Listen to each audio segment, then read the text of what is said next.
সম্মানিত দেশবাসী, আমি cancer specialist doctor SM. Sarwar.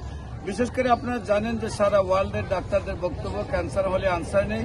Cancer হলে আমরা সাময়িকভাবে চিকিৎসা দিয়ে থাকি, একসময় ক্যান্সারে মৃত্যু হয়, এটাই মেনে নিতে হয়। আমরা বলে থাকি ক্যান্সার হলে আনসার নেই, সেই কথার কোনো ভিত্তি নেই। ক্যান্সার সম্পূর্ণরূপে সুস্থ হয়। বিশেষ করে বাংলাদেশের একেবারে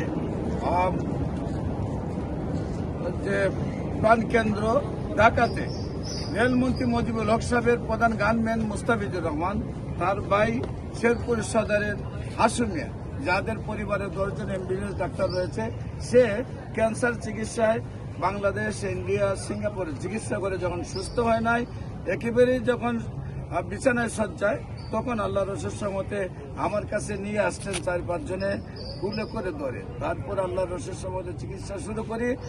শেরপুর সদরের সেই হাসুমিয়া আজকে প্রায় 20 বছর যাবৎ সুন্দরভাবে সুস্থ রয়েছে। তাই আমি বলবো, আপনারা ক্যান্সার গবেষক অধ্যক্ষ doctor SM. Sarwar YouTube, Facebook, Google, টিকটকে চার্জ করলে 5,500-এর ঊর্ধ্বে ক্যান্সার রোগের সাক্ষাৎকার পাবেন, যারা সুন্দরভাবে সুস্থ হয়েছে, যাদের একদম মাথার চুল থেকে পায়ের নখ পর্যন্ত সমস্ত বডি ক্যান্সার ছড়াইছে।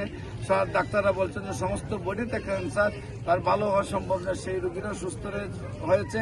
যাদের গলা থেকে পেনিস পর্যন্ত, গলা থেকে জরাই পর্যন্ত 4-5টা অপারেশন হয়েছে, সেই সব রোগীরাও আল্লাহ রসুল সম্মতে সুন্দরভাবে সুস্থ হয়েছে।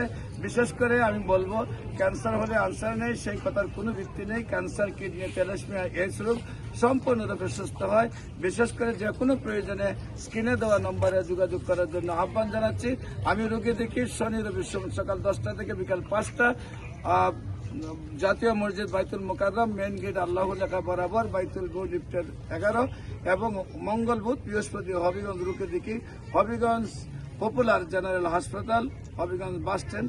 সবাইকে আমাদের অফিসে ভিজিট করার আমন্ত্রণ জানিয়ে শেষ করেছে। সবাইকে ধন্যবাদ। আসসালামু আলাইকুম ওয়া রাহমাতুল্লাহি ওয়া বারাকাতুহু।